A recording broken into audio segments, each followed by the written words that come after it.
Good morning. Happy Mother's Day. I'm Reverend Laine Morgan, the senior minister at the Center for Spiritual Living, Tampa Bay, and we have a tradition here, which I brought actually from my former center in Atlanta. We have a tradition of giving roses to everyone on Mother's Day. So since I can't give you roses this morning, I just want to share these Mother's Day roses with you virtually, and we will be back together soon, and I trust that there will be roses again one day. So I just love our center. You know, I like to say that we are not religious, but we are spiritual. You know, we explore the connections between all the ancient wisdom teachings and all the religions to kind of discover the spiritual truth that ties them all together. Our founder, Ernest Holmes, was brilliant at this, and we teach in the same way, and we try to apply that ancient wisdom to our lives. So if that sounds interesting to you, I hope that you will come join us sometime and continue to watch our messages virtually, and we pray that you are uplifted and inspired on Mother's Day and every Sunday, inspired to greater self-love and happiness in your life. And this morning, I want to start with a prayer like we always do, and then I want to share my Mother's Day message called A Mother's Heart. So if you would like to join with us in prayer, I would appreciate that.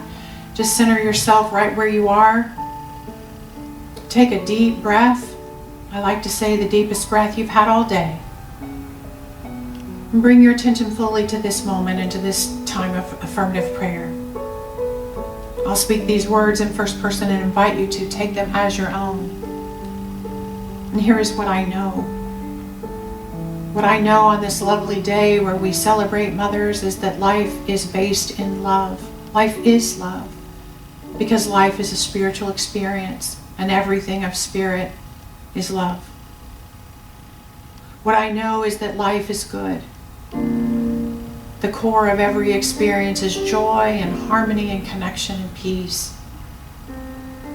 And I know that this divine intelligence that created this entire experience we call life is right here and right now in this room and wherever everyone is.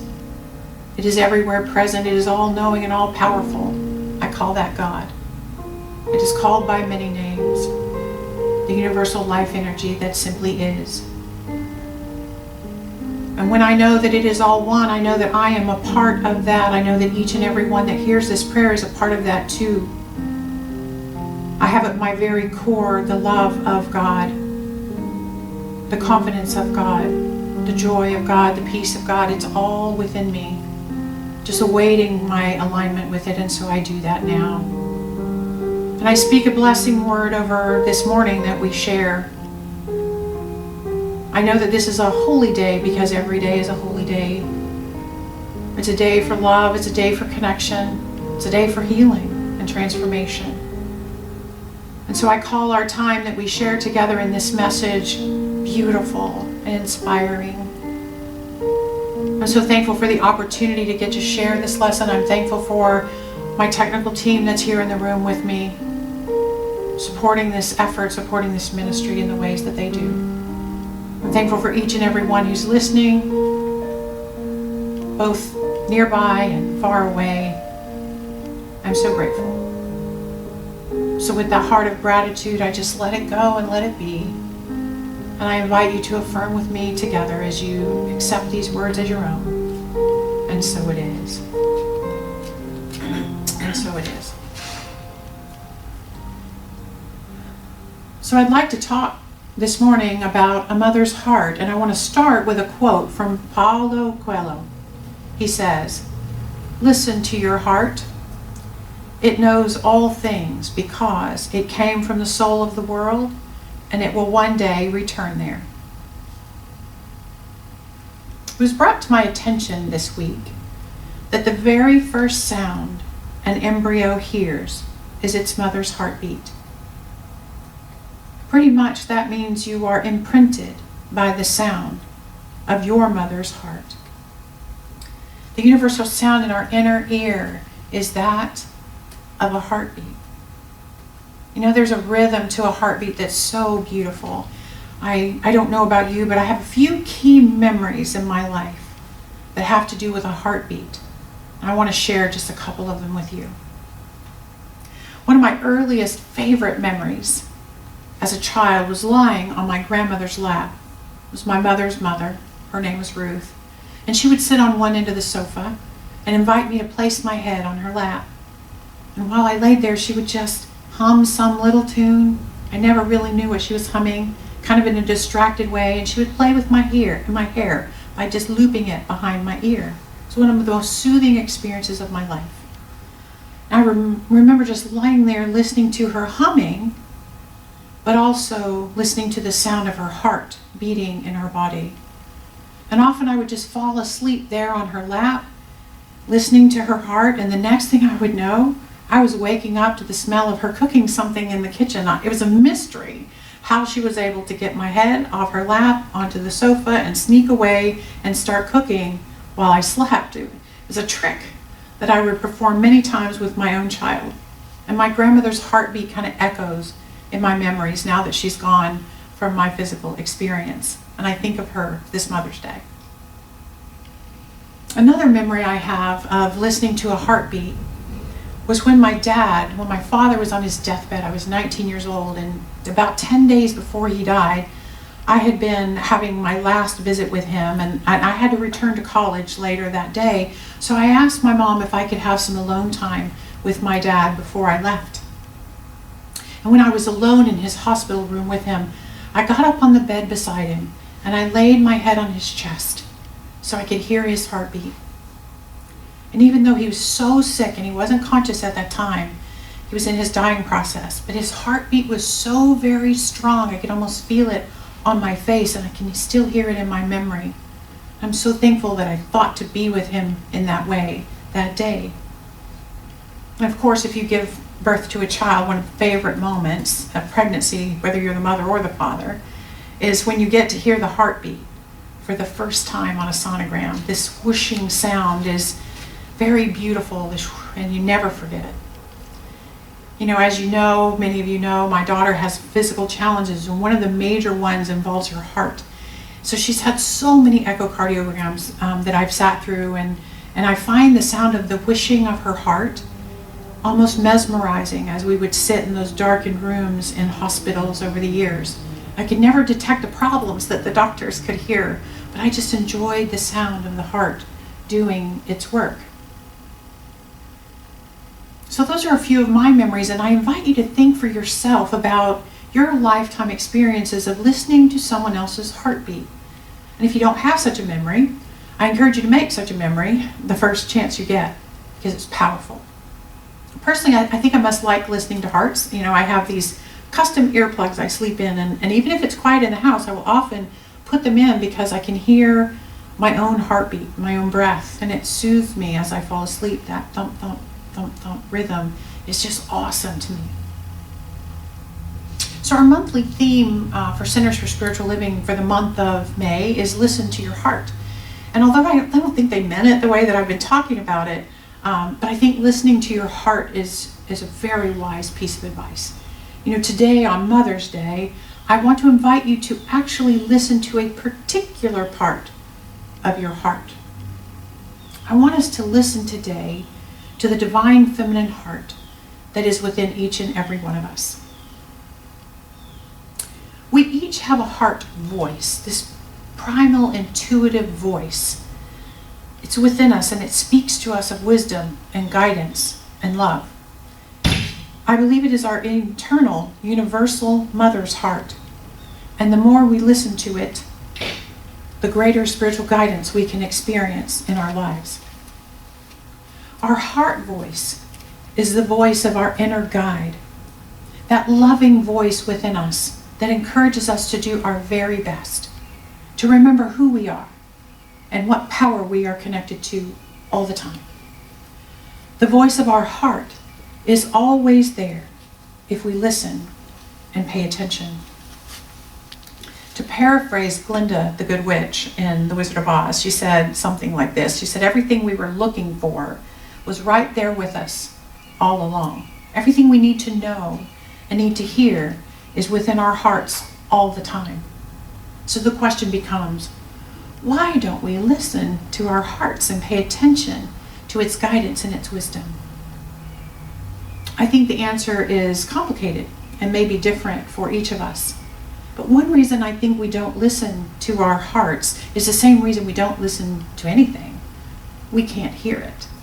You know, the noise pollution in our lives is astounding most of the time. You know, life always provides us with distractions that make listening to that still small voice from our hearts very difficult to hear. We have distractions on screens of every size. You know, some of us have these giant television screens that distract us. We have big computer screens, we have smaller tablet screens, and even smaller phone screens. And, you know, just like Inspector Gadget, you know, some of us even have screens on our watches. You know, these screens are constantly beeping and vibrating and displaying all kinds of information, begging for our attention and our response. And it takes great effort to stop the distractions and the noise of life and turn within to hear the guidance of our inner wisdom. Someone said the other day they couldn't figure out their own opinion because everyone else's opinions were scrolling by their eyes all the time. It takes great determination to give ourselves time and stillness to hear what our hearts want us to know. On this past Wednesday, a group of us completed 30 days of morning spiritual practice together. And every morning we shared a virtual sacred cup of coffee, and we disciplined ourselves to be in the quiet of our hearts for about 30 minutes or so every morning, every single day. But even with that practice in place, there were days that some people couldn't make it happen for one reason or another because life gets in the way. It just does. You know, I trust that at some point in the day everyone was able to set aside some time for their inner work, but I know it takes great effort and discipline to give ourselves time to access our inner heart. And if we miss too many days of tuning into our heart to listen, that voice within us grows more silent and more quiet and seems to be less accessible. And stillness and quiet is the doorway through which we enter the listening of our heart. The other night in class we were talking about the static, the inner static that we feel energetically when we haven't tuned into our hearts. And that static can be deafeningly loud when our heart speaks so softly. Mother Teresa once said, "God speaks in the silence of the heart. Listening is the beginning of the prayer." Another reason many of us don't listen to our mother's heart within us is the same reason we stopped listening to our own mother at some point. You know, we became adolescents. And with that came rebellion and this natural resistance to listen. You know, at some point we decided that we know what's best, and listening to the other wisdom is just not cool anymore. We kind of say, yeah, I hear you. But the truth is we've tuned out. You know, in our effort to become independent, we've stopped listening to much of anything outside of our own calculated thoughts. We'll figure it out on our own, thank you very much. I don't know about you, but at some point in my adulthood, my mother became brilliant again. You know, her advice is some of the best advice that I can access even to this day, and I think the same is true for my daughter. At some point around age 13, she decided that I had become an idiot, right? None of my ideas were worth listening to anymore, and I didn't know what I was talking about. I was old-fashioned, I was out of touch. You know, but at some point, just like I did with my own mother, she began reaching out to me for words of wisdom or sage advice, even if it was just for my chocolate chip cookie recipe or whatever. And I think we do the same thing with the voice of our inner guide or the voice of our heart. You know, at some point along the way, we stop going within for our wisdom. Again, we search our screens for the next thought to have, the next thing to buy, the next move to make, the next opinion to tout. You know, we read books filled with other people's brilliant ideas. And even though they may be brilliant, the books and opinions and ideas should just be used to point us to our own interpretation, to our own wisdom. And when we do start listening to the voice within, we tend to tune into our inner critic way more than we tune into our inner guide, that voice in our heart. You know, just like our adolescent friends who probably told us that we were stupid or clumsy or foolish or too whatever, this or that, and we listened and made decisions about ourselves based on their wise opinions of us, our inner critic says the same things. And we still listen. Our inner critic holds the microphone in our head and tells us that we aren't good enough, we aren't strong enough, we aren't something enough. And we listen to that nonsense more than we listen to the mother's heart within us. In many ways, we continue our adolescent unwillingness to listen to the higher voice, the higher perspective. We're just determined to muscle it out ourselves. So the invitation is to eliminate both of these reasons to stop listening to our hearts. The invitation is to stop the distractions and stop the resistance. The invitation is to find an opening in our lives that gives us access to our inner heart of wisdom and listen. In 1927, Ernest Holmes wrote the Declaration of Principles, or What We Believe. And in it he said this. He said, "We believe that heaven is within us and that we experience it to the degree that we become conscious of it." He went on, "We believe in the direct revelation of truth through our own intuitive and spiritual nature, and that anyone can become a revealer of truth who lives in close contact with the indwelling God." Think about what Holmes wrote. He emphasized that heaven is within us and we can experience heaven through our awareness of it. Our intuitive and spiritual nature reveals the highest wisdom to us as we live in close contact with the indwelling God. What I'm saying is that your inner universal mother's heart is the indwelling God. Within our own heart, we can access heaven and wisdom and truth and all the spiritual connection we desire. We just have to tune into it regularly as a practice. The other morning in a Sacred Cup, I led this prayerful meditation where I asked the group to go within themselves to find their inner heaven. And during that meditation, I discovered that my inner heaven, this place within, is a place of great peace and serenity and quiet and harmony. And since that meditation, I have purposefully returned my awareness to that inner heaven.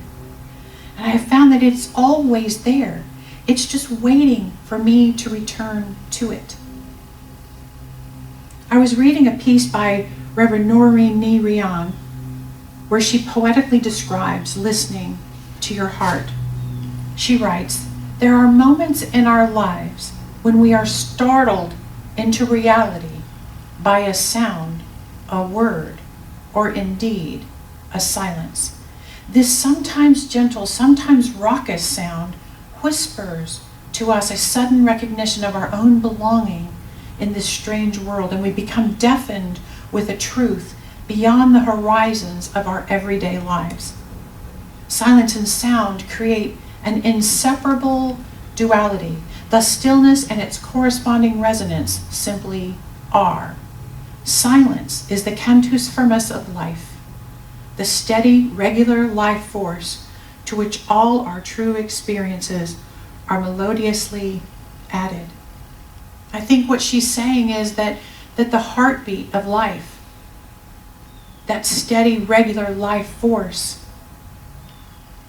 is the foundation of everything, and our experiences are layered on top of that harmoniously. We must listen to our heart, and it might be a great place to start to begin tuning into your actual physical heartbeat. It is the primal rhythm of life. Sit still long enough to feel it in your fingertips as a slight vibration of life, or rest your finger on your pulse point and experience the beat of your own heart. And as you sit in that silence, ask your heart, what wisdom does it have for you today? What is the message your heart wants you to have?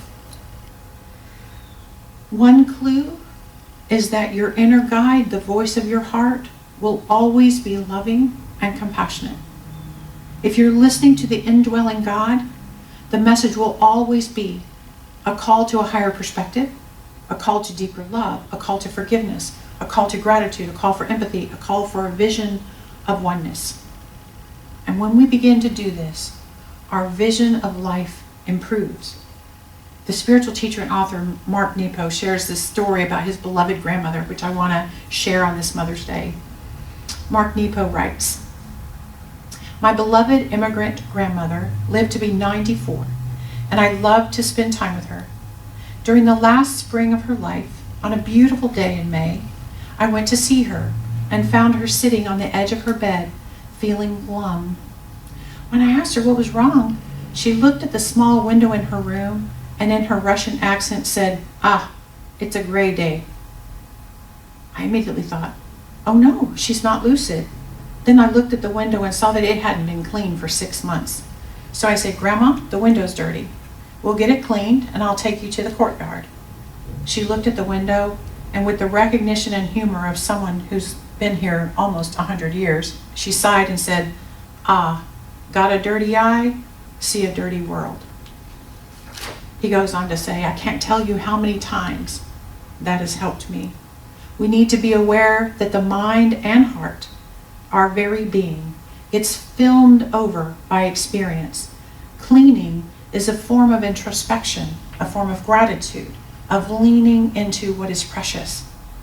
All of these are forms of cleaning the window. The goal of life is not to get dirty or to stay clean. It's to stay in the process. Experience does film over the window of our heart, and then by processing what we learned, we clean the window so we can see again. That's how you love the window of your being and care for it." Mark Nepo. The question becomes, what experience have you had that have made your window of your heart dirty? And how can you fall into gratitude and forgiveness as a practice of cleaning the path to the wisdom of your heart? You know, most of the experiences that cloud our hearts, that make it difficult to access our inner wisdom, are those experiences of relationships. Nepo reminds us that the goal of life is not to get dirty or stay clean. It's to stay in the process. We're going to have experiences that are discouraging and painful on the human level of relationships. The practice is not to allow your window to stay dirty for long. The practice is return to your heart on a daily basis and wipe the window of your heart clean with Spirit's help. See, clean access to our heart's wisdom helps us to be guided to the most compassionate choices and actions. Our heart knows how to best be with one another in love and grace. Our heart knows how to help us show up as authentic and vulnerable. Our heart knows, but we have to listen to it. And the quality of your life depends on your ability to listen to your heart and soul. The quality of your life depends on the quality of your relationships with others. And love is always the best choice, and love is the wisdom of your heart. You know, since it's Mother's Day, you are likely thinking about the relationship you have with your own mother. You know, perhaps it is the most precious relationship you have or have ever had, but perhaps it is not quite so positive. You know, for many, many people, this is a painful subject. And before I close, I want to address that truth. You know, on the human level, and quite frankly, on the animal level too, there are many things that can happen to disrupt the mother-child connection. Sometimes that happens at birth, you know, with abandonment or adoption or incarceration or whatever. You know, sometimes it happens a little later in childhood with abandonment due to death or divorce or mental illness or addiction or all a myriad of reasons. And sometimes it happens way later in life for absolutely a million different reasons. There can be a severing of that mother-child relationship. You know, this is a human wound that is so common that I want to address it with some spiritual perspective and perhaps help somebody. You know, I was working the other day with someone who was trying to work on the pain of being adopted and reconnecting with a rejecting birth mom. We talked about this universal wound. And this is the wisdom that kind of came to me in that conversation. I told her, I said, Spirit prepared for this human and animal experience, and the evidence of that preparation is everywhere. There was a divine intelligence involved because God put a mother's heart in everyone. We've all seen baby animals nursed by other mothers, and raised by mothers who aren't even the same species. Look it up online and you're going to see dogs nursing kittens and monkeys bottle feeding tigers and all kinds of interspecies mothering. Now look it up. And you know what? We know it's true for humans too. All of us know someone who was adopted, sometimes legally and sometimes just informally. But there lies within all of us a mother's heart. Just for this reason, if no other, love does not require the birth experience to be born. So many of us live in the wound of being abandoned. But perhaps you can shift into gratitude that you've experienced more than one mother in your lifetime.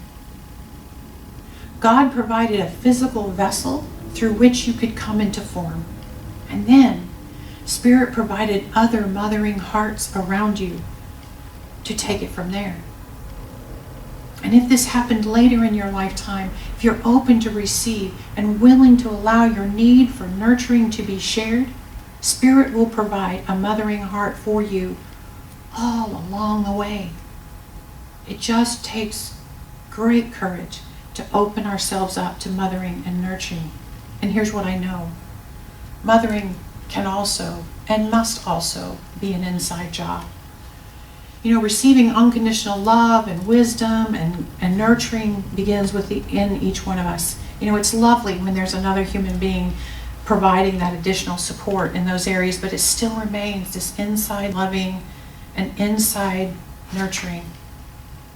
I'm so grateful for the mothering heart within each and every one of us. That divine feminine heart is available always, and it is symbolized by your very heartbeat today. So happy Mother's Day to all of you. Whether you gave birth or not, you have all nurtured other human beings along the way and shared your wisdom and insight with others and cheered someone else along. The divine feminine within you recognizes the heartbeat of the rhythm of life itself. Listen to that rhythm within yourself today and hopefully in someone else, and encourage others to do the same. Open your mind and heart today and listen. Spirit speaks to you through your own heart, and that inner heaven awaits you there. So let's pray together this morning. I take a deep breath into my mothering heart. I know that inside my heart is love. Inside my heart is nurturing. It is forgiveness. It is apology. It is gratitude. And right here, right now, I allow that inner heart to guide me this day in conversations, to guide me this day in all the phone calls I have to make, to guide me this day in receiving and giving that mothering heart love that is always available. So I know that Spirit envelops each and every one with that nurturing, unconditional love. It's always there, it's always available. And it is felt in the heartbeat within us.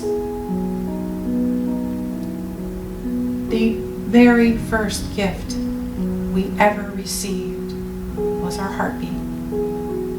Thank you, God. May we listen to it. And so it is. And so it is. So again, happy Mother's Day. I do have a few announcements. I want to say thank you always for your generosity with our center. Lori's going to share in the comments the various ways you can make donations and to our ministry, and say hi to Lori while you're there. Appreciate her support, and I appreciate your support of our ministry through this time of separation. We're strong and growing, and that's amazing. I also want to thank you for spreading our messages.